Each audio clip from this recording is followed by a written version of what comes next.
All right, another episode that our musaholic fans will enjoy. Love talking about just the concept of selling out and what that looks like. And we're also going to talk about a weird theory I have of the cover of Sebadoh's Bake Sale and how I think maybe it was a response to the cover of Nevermind by Nirvana. Just a theory, but fun to talk about.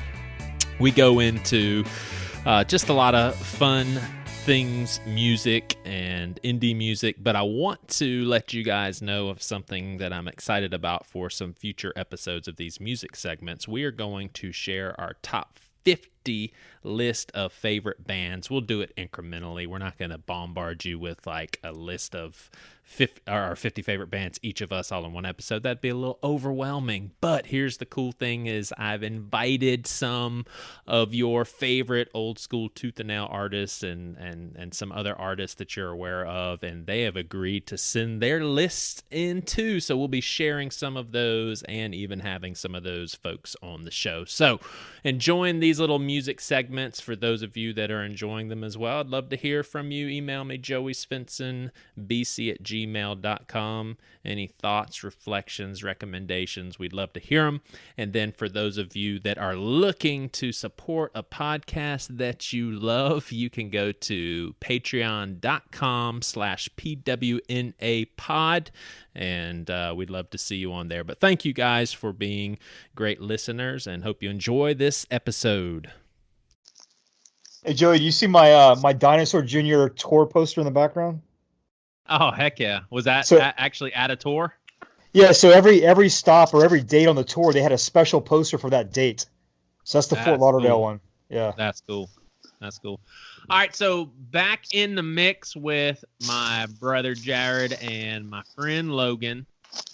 Last time the three of us were on here, we had a good old time reminiscing about music, talking about music and all sorts of things. We had a dandy of a time, enough good of a time to do it again. And I wanted to, I guess, just to kind of kick things off, share with folks maybe some albums that we would currently consider some must listens, things that we are listening to currently.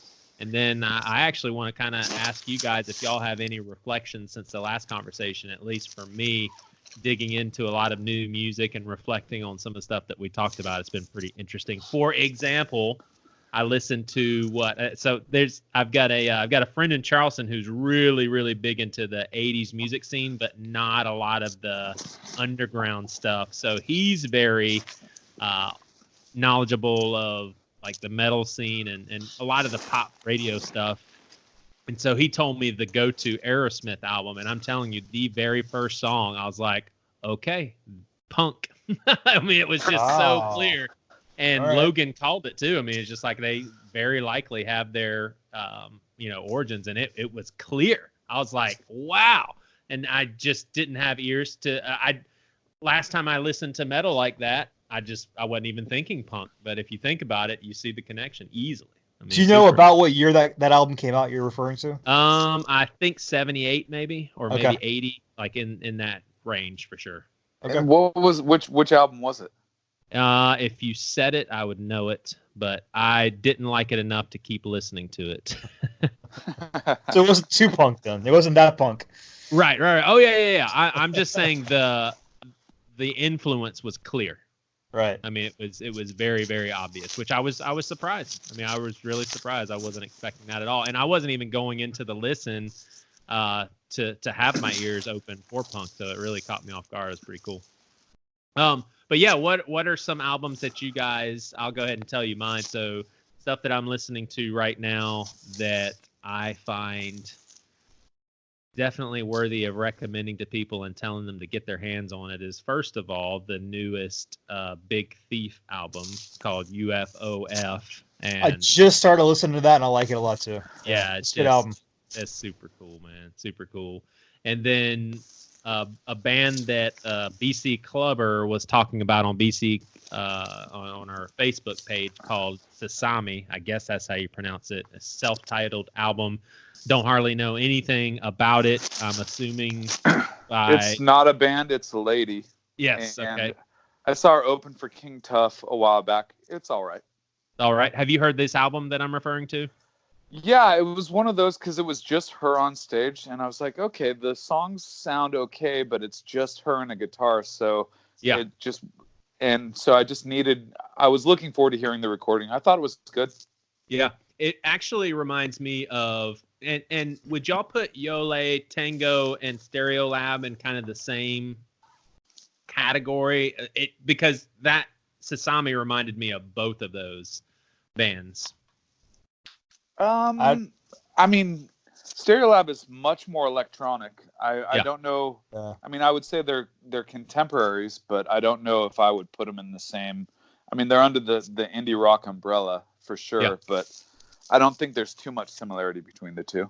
Yeah, for sure. I would agree. And then lastly for me is a tooth and nail shout out, Mike Maines and the Branches. I stumbled upon it because we did an ad on Bad Christian, and it is some pop genius. But it's here's the thing is I think it's really influenced by a lot of stuff that's popular on the radio today, but I don't know because I don't listen to the radio. But bottom line is it is really, really good stuff. I mean, really good stuff. So like, kind of like, can you describe that artist at all? Like in terms of kind of music? like a folky, energetic rock, which if someone said, hey, you should check out Mike Maines and the Branches, they're a folky rock energetic band, I'd be like, no, thank you. So what is it, like Edward Sharp or something like that? Definitely poppier in my opinion and way more radio friendly, but it doesn't seem contrived at all. It really seems as if I mean it's just very, very genuine stuff. I love it. Very good stuff. I would check out the song Live Forever, and if you're not tapping your toes to that, then skip the whole thing. But that song had me hooked, and I was like, I gotta listen to the rest of the album. All right, you guys, what are a few albums that are must listen tos currently? Logan, you want to start or you want me to start? Oh yeah, I'll go. One that I've been loving is a band called Dead. It's DEHD. It's pretty lo-fi, just super sunshiny music. It's definitely the best album I've heard this year. Wow. Dead. They're out of Chicago. It's made up of a few other bands or people in bands that were from Chicago. It's great. I think it's just one of those that's would instantly just. It's perfect for a sunny day for sure. Yeah. I wouldn't say it's beachy. It's just, but it's that whole like the guitars are very reverby. There's reverb on the vocals. It's just excellent. Yeah, when I hear the word Dead, I think of like dark stuff, not like sunshine. No, not at all. But maybe that's because it's misspelled. Yeah, So exactly. opposite. Exactly. Yeah, nice. How do you spell it again? DEHD. DEHD. I'm assuming it's pronounced dead. I have no idea. But that is how we're too old to know everything about bands nowadays. Yeah. We've paid our dues. We can listen to stuff and not know anything about it now. Right. I don't care. I mean, I've never really cared too much about what the people in bands are doing. I just, as long as they keep cranking out music, that's all. This is a one-sided thing for me, you know? Yeah, totally. And then another album that I've been loving is this band from the Netherlands called Alten Gun. They are super psychedelic. It's a band from the Netherlands that sound like a band from Turkey in the 1970s. It's like Turkish psychedelic rock. It is weird, but it's also quite dancey and quite poppy as well, though. Yeah, it's just really good stuff. And then for my third pick, pretty much I don't go too long without listening to the Beach Boys. And so I'm just going to shout out Beach Boys Surf's Up. It's kind of their dark album. Yeah. Oh, so it's an album called Surf's Up? Yeah, it's called Surf's Up. It's definitely more like it's talking about there's one song about how you shouldn't go near the water because it's ultra polluted. Yeah. And so it's just kind of Beach Boys on a low. Have you seen the movie? Brian No, Wilson, I don't. Love and Mercy. I don't want to. Oh no, my I gosh. don't care. Why? Because I mean, as a just Beach don't Boy care. fan, yeah, I get it, but his it goes back to that personality one-sided thing. Yeah. Is that a documentary? Is that a documentary? No, or is it like it's a film. total Okay. drama. Brian Wilson is played by John Cusack. It's phenomenal. Okay. I mean, it really was good. All right, Jared, hit us up. Well, I would say my album of the year so far is Better Oblivion Community Center, which is the album by Phoebe Bridgers and Connor Oberst, I think, from Bright Eyes. Yeah. Absolutely love it. I was a huge fan of Phoebe Bridgers' first album that came out, I guess it was 2 years ago. And so you basically have her lovely voice and then the joint songwriting. It's very, very poppy, very fun album. Great lyrics. And then I have two metal bands. Like one is a 2019 release. It's a band called Together to the Stars.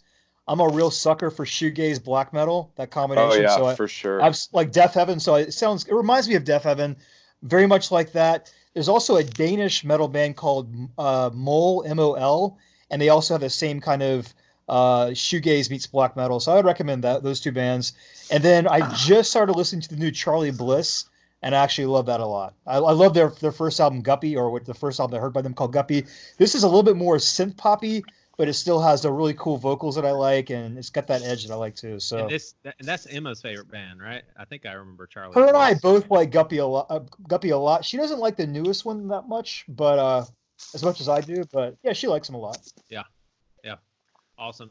I mean, you guys get a kick out of this. So I was, still listening to some new releases, listening to a little hip hop here and there. Not as much as I used to. I'm sure I'll get back into that, but digging a lot into a lot of the older stuff that we were talking about. And I definitely, it's so interesting how you just have and I think some of it is like cultural, stay with me here, but I think some of it's cultural and then some of it is just, your personal preference, but cultural from a standpoint of when we fell in love with like there were certain seasons of time when I fell in love with music. Like you had the 80s discovering Stryper and metal and all that kind of stuff. It was like a rekindling of, wow, this is really good stuff and I can enjoy it.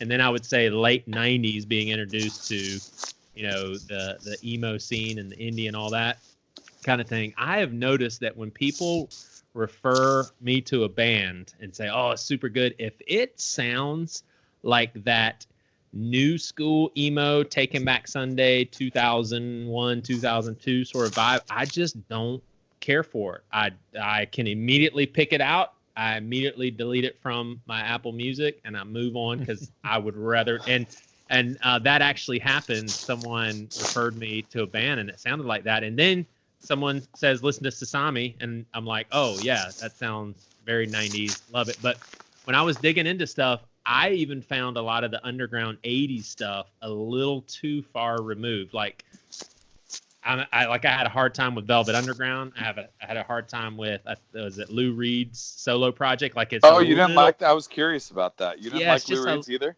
Yeah, it's just a little. I don't know what it is. It's a little too far out there. Again, part of it is my preference, but this was a big surprise for me. Guided by Voices, I think it's got to be one of my favorites. I mean, it's just their albums. I don't know why they have like 25 songs on them, but at least 10 of them are unbelievable. And it's really crazy. So here's some of the things I picked up on is listening to them as well as some other bands, but specifically them. I saw how the 90s grunge scene was informed by a lot of these earlier lo-fi stuff. And I noticed how a lot of the emo things that we listened to, bands in the late 90s, was informed by early Built to Spill, early Meat Puppets. I mean, it really is neat to see all of the overlap. Jared, you'd get a kick out of this. So I would assume a lot of people that grew up on this kind of music, they're like, wow, you're listening to that Dinosaur Jr. album for the first time? That's pretty cool.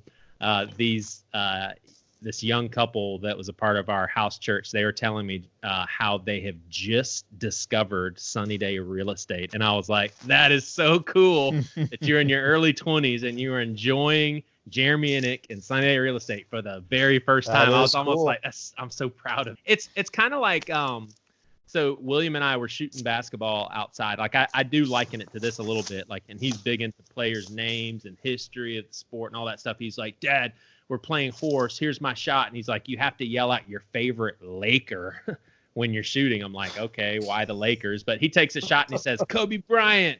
And so I'm like, screw that guy. I take a shot and I said Magic Johnson. It's because that's my era. And even as a Celtic fan, I'm like, I love Magic Johnson now. I mean, he's not beating up on the Celtics anymore, and I love the guy. It's kind of like that for me with music. It's like I gravitate towards the stuff that first initiated me into it, similar to when I first started getting into NBA. It was Bird, Magic, Jordan, those dominant Knicks teams that never won a championship, Miller and the Pacers and all that. But are there genres of music that you guys respect, but you just pretty much when you realize a band represents that kind of music, you're just like, I'm out? No. I mean, I think a good song is a good song. I just don't care. I mean, there have been a very few, but I mean, I'm going to say I don't hate the new Ariana Grande. Yeah. Like, there are a couple of songs on there that are really good. It's not something that I would ever buy or go see live, right. But I'll enjoy it when I hear it. Or, yeah, I mean, even newer country, there are some guys doing it that I think are pretty cool, but I'm not down with it for the most part. Right. But yeah, I don't know. I agree. I guess for me, like when I go to a website like Sputnik and I see what's trending, for the past 3 or 4 years, I would almost automatically check all of the 10 albums that are trending, but I've been burned so many times with progressive rock and progressive metal, I just don't get into it. So that's just me personally. So now I kind of stay away from that because I've tried it so many times. I just cannot get into it. I respect it. I think the musicianship is pretty stellar, but it's not something I vibe with personally. So that's one genre that kind of sticks out in my head.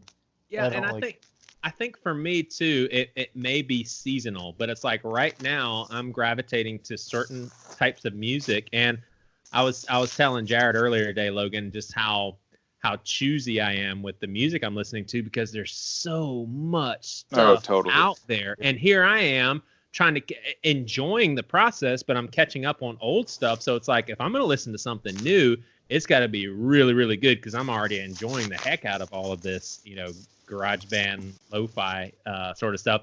I will say this, though, and I've gotten a good bit of flack for this already, but then most people who are just honest music listeners are saying the same thing. But the new Vampire Weekend is so good. And I used to see these sorts of things as like guilty pleasure, but now it's just music is fun.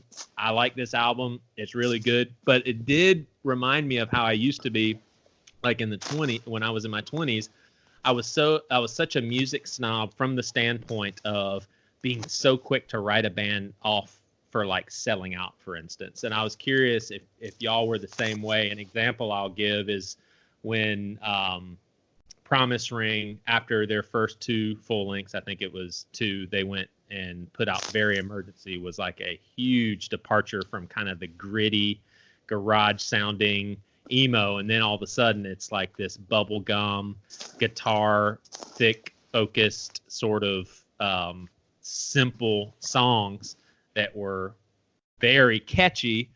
But there was and I enjoyed that album and I didn't discard it, but there was a part of me that that terminology of selling out, I was like, is this what selling out is? I remember there was talk of Jimmy Eat World selling out with Bleed American. There was talk of the Get Up Kids selling out when they started writing more rock songs. Like, did you guys have that same sort of snobbiness, and maybe you don't see it that way? And have you changed through the years as far as how you see stuff? Like, Jared, would you check out the Vampire Weekend knowing I think they play a lot of those songs on the radio, from what I understand? Like, it's a big time pop mainstream band.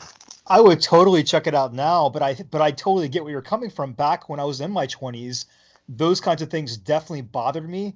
But now that I'm 43, I don't give a shit. If it's good music, it's good music, it's good music. So I would definitely check it out.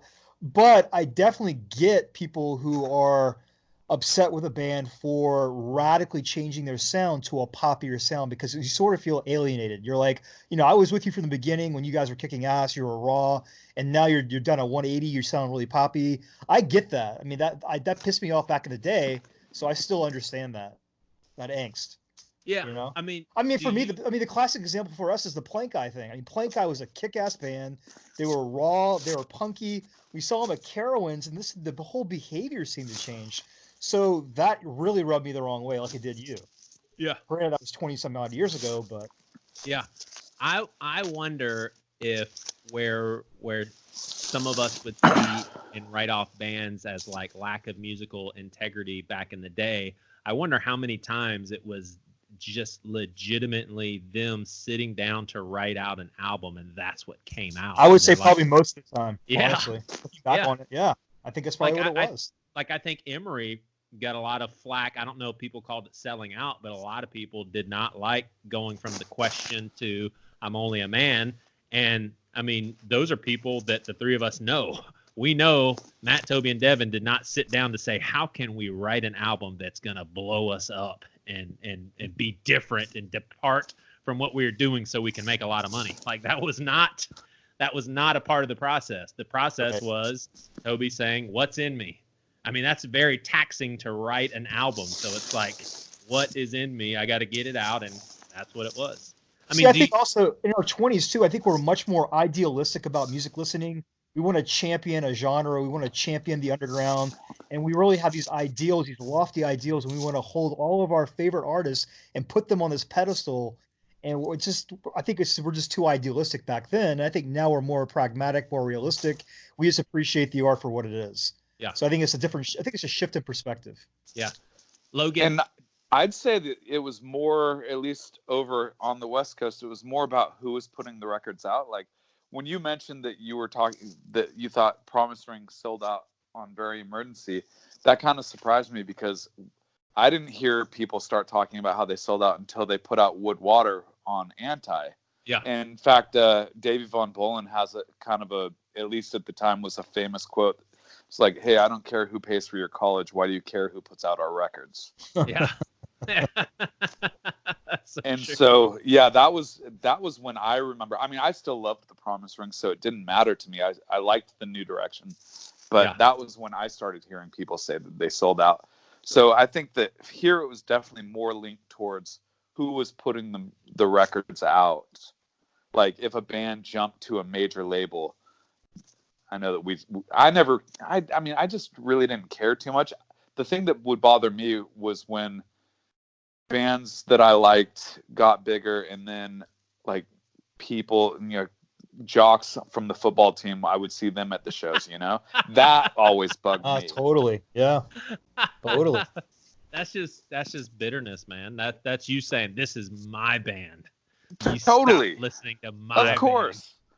I mean, I remember back in the day, and granted, Weezer was always on a major label, but like talking about how much I liked Weezer when I was I guess it was summer between freshman and sophomore year, and people making fun of me because the name was dumb. And then Buddy Holly exploded like 4 months later, and then all of the same people that were ripping me apart had Weezer shirts on, Yeah, yeah. It's.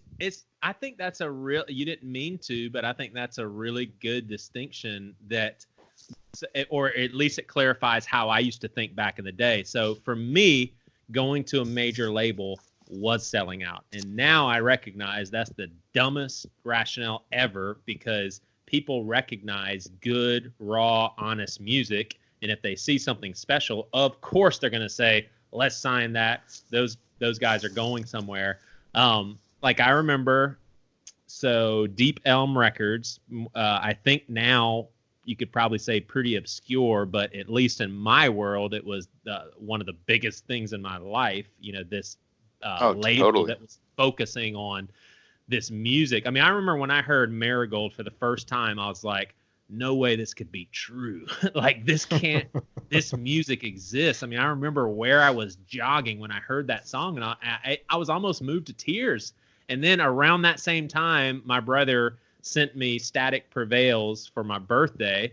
And I was like, I just can't believe music like this exists. Well, some background information. This is pretty interesting stuff.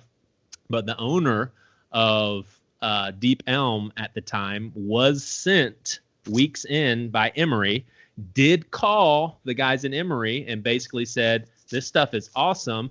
I see where I don't know if it was part of their letter as far as, hey, here's some of the other labels that we're looking at, but somehow the owner of Deep Elm knew about them pursuing, I think, Tooth and Nail as well, and pretty much was just like, I'm not sure why you would mess with a label like Tooth and Nail. But this guy also ridiculed Jimmy Eat World for signing with Crapital, was his exact words. And just basically it was like, if a band used to be raw and punk and then they went to a major label, sayonara, they're not legit anymore. And that was just a really stupid, snobby approach. And I could say a lot more bad stuff about that owner behind the scenes, but I won't, because I'm a Christian. Y'all remember, Logan, were you into Deep Elm bands? Branson? Oh yeah, for sure. Camber, and in fact, I think Appleseed Cast is about to put out a new album. Yeah, they're on tour too. Dang. They're actually playing down here. I'm considering going on that show. Yeah. I've only seen them once live. I think I was with you, Joey, back in like '99 or something. You only saw 99? Appleseed Cast once? Once, yeah. Wow. See, they That used was to up in come to Charlotte. Fremont, Charlotte all the time. Yeah. Yeah, so we saw Hopes Fall open up for him, I think, right? Yeah. In Hopes, Yep. Yeah. Oh, Yeah. that would have been a good show back then. Oh, Very it was good. great. It was great. Yeah, Hopes Fall was a very, very special band. I mean, Totally. But Joey, going back to what you were saying though about bands signing to major labels, I think one reason why I didn't like that, there's actually two reasons. One is I felt like before they broke, I did my homework, I pursued, I sought them out, I found them, and then all of a sudden these jocks who are listening to them, they just stumbled upon it accidentally because it was on the radio. It was laziness, okay?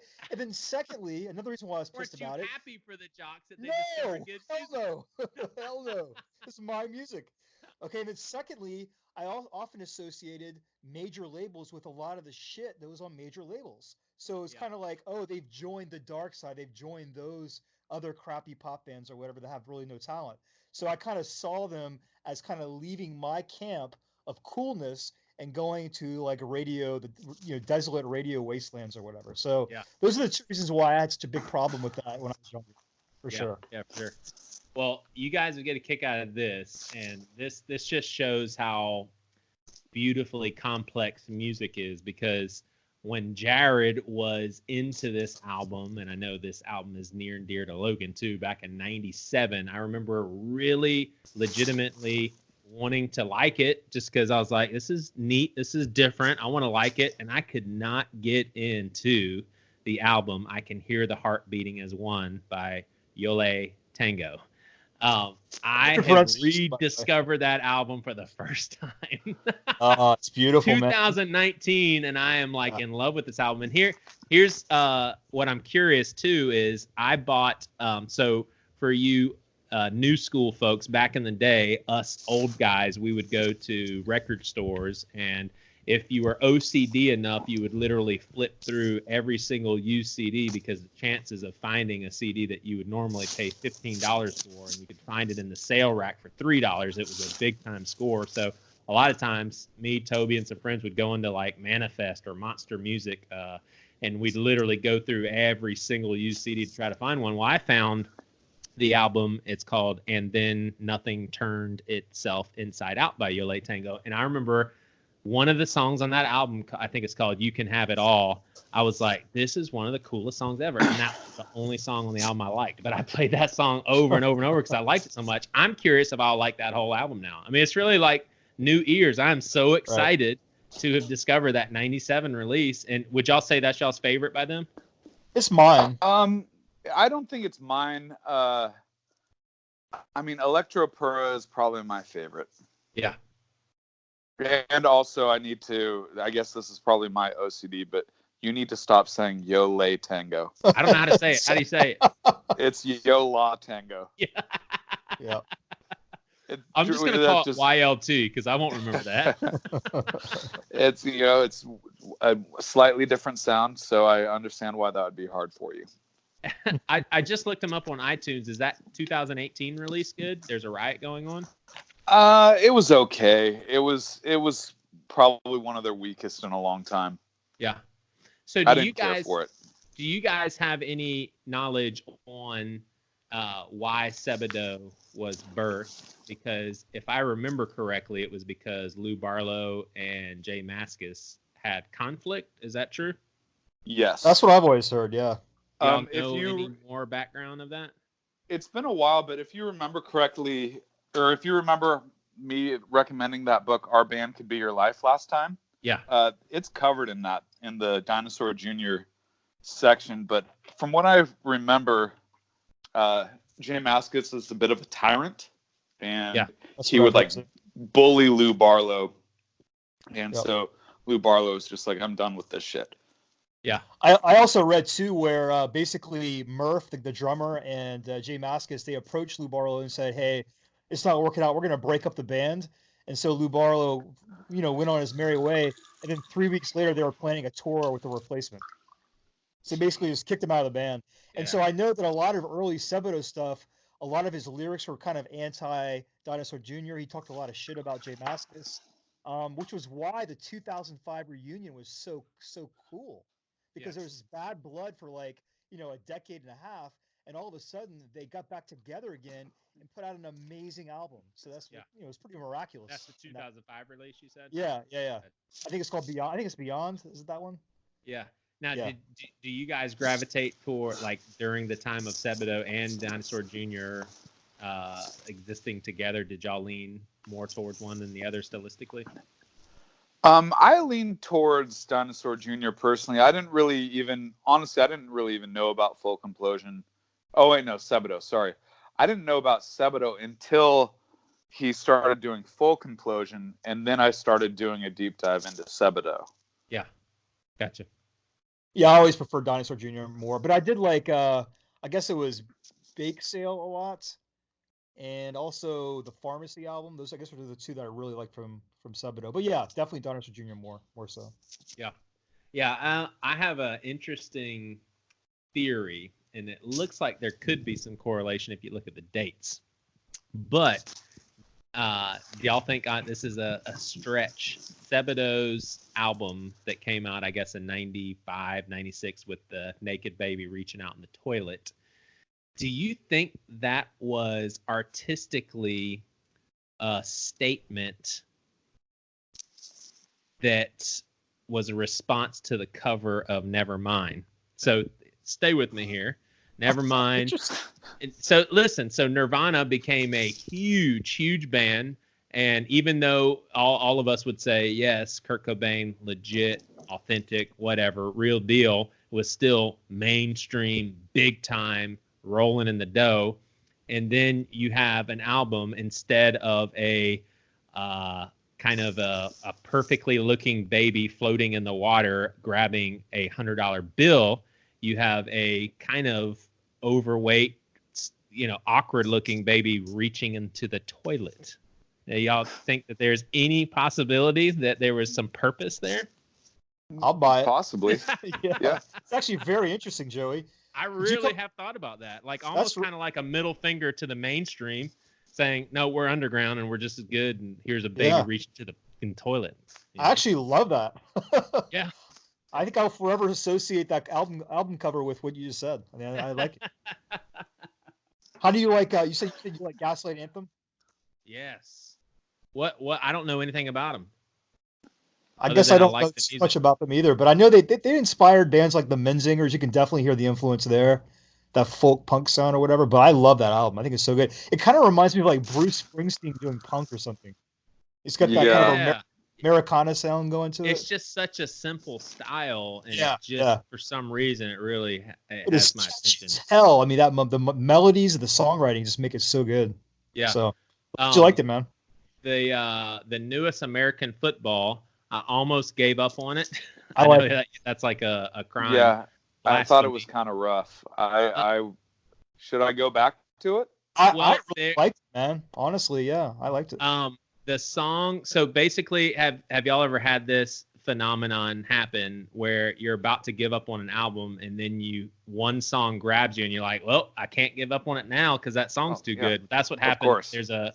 There's a song called Heir Apparent. Love it. And how it ends, there's like these beautiful female vocals that are perfectly intertwined with what you were hearing throughout the whole song. And it's almost like the female vocals were crafted into it from the beginning, but they only come out at the end. And it's just like masterful. And it may end up being the only song on the album that I like, but it definitely kept me plugged into the For album. me, there are 4 standout tracks that Yeah. are absolutely gorgeous, and then the other 4 are decent.